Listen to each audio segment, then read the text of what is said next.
Welcome to Design with Impact, the podcast for interior designers who want to create beautiful, healthy spaces with intention and purpose. I'm Alex, interior designer, mom, entrepreneur, and educator, and I am truly passionate about sustainability. After seeing the amount of waste our industry creates and learning how everyday materials can impact our health, I completely changed the way I approach design. And now I want to help more designers do the same. Each week, through solo episodes and conversations with industry experts, we'll explore sustainable materials, healthier homes, and circular design, along with practical strategies to reduce waste, grow a sustainable business, and market your work with intention, so you can create real impact without sacrificing aesthetics or profitability. Because sustainability isn't optional, it's the future of design. Hey, my friends, welcome back to Design with Impact. I'm your host, Alex Shield, and today I have a solo episode for you. I'm going to be answering your questions. So I had a lot of questions when I first started my business, when I first started learning about sustainable design, and I want to make this easy for you. So if you have questions, you can send me a DM over on Instagram at designwithimpact_, and I will be sure to answer those questions on an upcoming podcast episode. So here we go. Let's dive in. This is probably the most common question that I hear. How do you speak to your clients about sustainability? So this is a very sensitive topic for some people, and we don't want to be lecturing our clients on sustainability. So our role is really to guide our clients towards better choices and not to overwhelm them. I want to talk about the climate funnel framework. So everyone is in a different place emotionally and mentally when it comes to climate change. And the goal is really to meet them where they are. So if you haven't seen the climate funnel before, I am going to link it in the show notes so you can take a look. But essentially, if you look at a funnel, you have a wide end and it's like a cone and it goes down to the narrow end. So I'm going to break down the stages of the funnel. And again, you can take a look at what this looks like. But essentially, the wider end of the funnel are the people who are not aware or not interested. So we want to focus on benefits that they already care about. So we want to talk about durability, quality, comfort, resale value. We don't need to talk about, how this tile contains recycled content. They don't care. They don't want to know. Focus on the benefits that they care about. So as you move down the funnel, you get to people who are a little bit curious but unsure. Maybe they don't know a lot. So offer small, low-risk swaps. So we can talk about zero VOC paint. We can talk about healthier textiles for upholstery, better choices for indoor air quality, things like that. And then as you get to the end of the funnel, the more narrow side of the funnel, you have the people who are already motivated, already taking action, and you can have deeper conversations around sustainability. So you can talk about carbon footprint, material sourcing, circularity, waste reduction, and this is where you can get into really deep conversations about being more eco-friendly, healthier materials, etc., because they're interested. So Carlos Terrell did a really great talk on this, and I'm going to link the video in the show notes as well because it's super interesting just to understand where your clients are and how you need to cater that message to where they are in their climate journey. So what I recommend when you are starting with a new client is ask them what their priorities are. So for example, I am working on a project right now and I asked them what their priorities were in terms of sustainability. They found me on Google, by the way, and they liked that I did healthy, sustainable design. So when I asked them their priorities, they told me healthy furniture. So essentially, and this is a decor project, so furniture makes sense. So essentially what they're looking for is better indoor air quality and better furniture to support their health. So that is the priority for the project, and that is what we're talking about for the project. We're also doing paint, so it's going to be a zero VOC paint that we're using. And every single thing that we choose for this project is based on that main priority of healthy furniture. Another thing you can do is use a good, better, best approach. So Ultimately, functionality, budget, and aesthetics are the main factors in any design project. And looking at the client's priorities and budget help me to source the materials and furnishings for the project. So we can't always have 100% organic, non-toxic, every single thing for a project because we have a budget. Let's face it. So I use this good, better, best approach to help me guide my selections. And then another thing when you're speaking to your clients is keep it positive. So you can say things like, this is a healthier and longer lasting choice. When we talk about the planet, people care, but it's a little bit abstract to them. They don't see how this is affecting them directly. They don't see the benefit for them. So we really need to cater the message to what they actually care about. What are the benefits? Health is one aspect that we can focus on. Most people care about their health, care about the health of their children, of their family, of their dog, etc. And durability is another one. If you're hiring an interior designer, you probably don't want, low quality furniture that's going to break and needs to be replaced in a few years. You're going to want something that's durable, something that's going to last. So sustainability sells best when it's connected to the client's personal values and not guilt. Hey, my friends, if you want to stay in the loop on what's happening in the sustainable interior design industry, you need to get on our mailing list. Each month, we share industry updates, our favorite products and suppliers, and the resources and trainings we're genuinely excited about. You'll also get behind-the-scenes updates and be the first to hear what's happening inside the Design with Impact community. Our newsletter is curated specifically for designers who want to create healthy, more sustainable spaces. Join the list through the link in our show notes.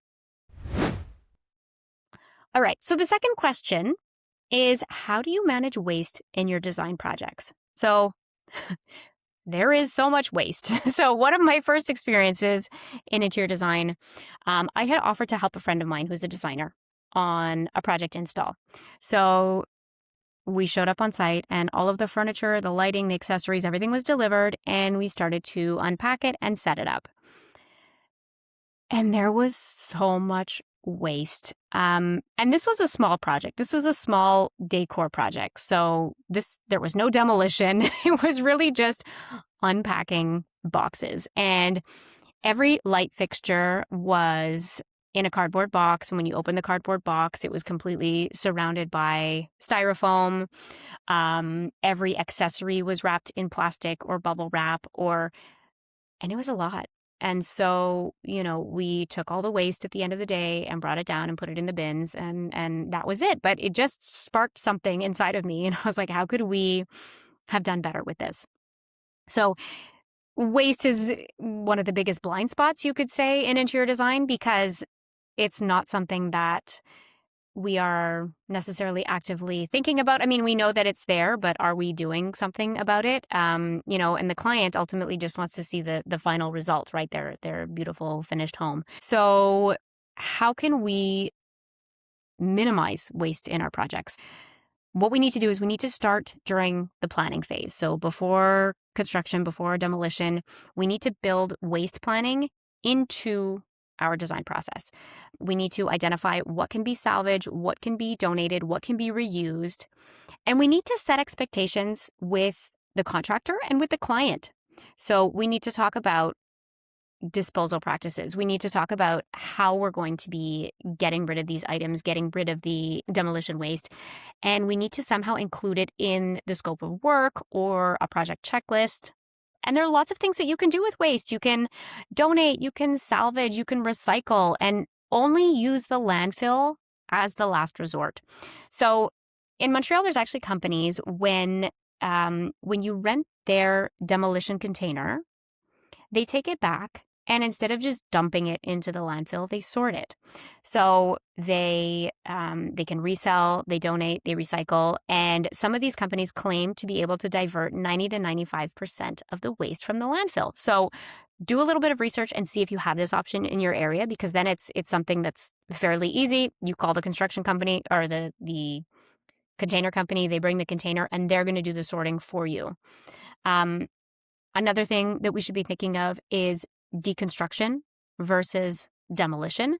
So if you are, if you're renovating a century-old home, there may be some really incredible wall moldings, windows, light fixtures, all of these cool things that maybe the client doesn't want, but somebody else would love to have. So how can we, instead of going in and demolishing everything to pieces, how can we deconstruct it so that we can donate or resell or reuse some of these materials? The other thing you can do is partner with local resources. So are there any architectural salvage stores in your area? Is there a Habitat for Humanity restore? Or is there an organization who helps new refugees and they could use furniture or other items for their home? So set aside a few hours, spend some time doing a little bit of research, see what's available in your area, and then work this into your design process. Question 3, shopping local, using recycled materials, using healthy materials, carbon footprint. There are so many things to think about. How do you prioritize? Okay, this can be very overwhelming. Sustainability can feel like a never-ending checklist. So I'm going to break this down for you in a few steps to give you a bit of a framework, I guess, on how to prioritize these things. So the first thing is to focus on what has the biggest impact first. So high impact areas are going to be your biggest surface area. So floors, walls, and cabinetry. Choose healthier finishes for these large surface areas. Where do your clients spend the most time? Probably in their bedroom, sleeping, kitchen, living room. Prioritize healthy materials and furnishings in these spaces. Durability, long-lasting materials, so you're not replacing them every couple of years. Use what you have, reducing demolition and replacement. And improving energy performance if that's relevant for the type of project that you're working on. The second thing, build a non-negotiables list. So, for example, you could say, these are my non-negotiables for every project. Using zero VOC paints and adhesives, avoiding performance fabrics, prioritizing solid wood or certified wood, choosing natural textiles, waste management, water savings, you get the picture. And the third thing is, when you're stuck, prioritize choices that improve human health, durability, longevity, and carbon footprint. And the fourth thing is apply the 80-20 rule. You don't need perfection. There is no 100% sustainable solution to anything. But a few strong sustainable decisions per project can create real impact. All right. So we covered a few of your questions today. I hope that was helpful. There really is so much to learn about sustainable design, and unfortunately, it's never really black and white.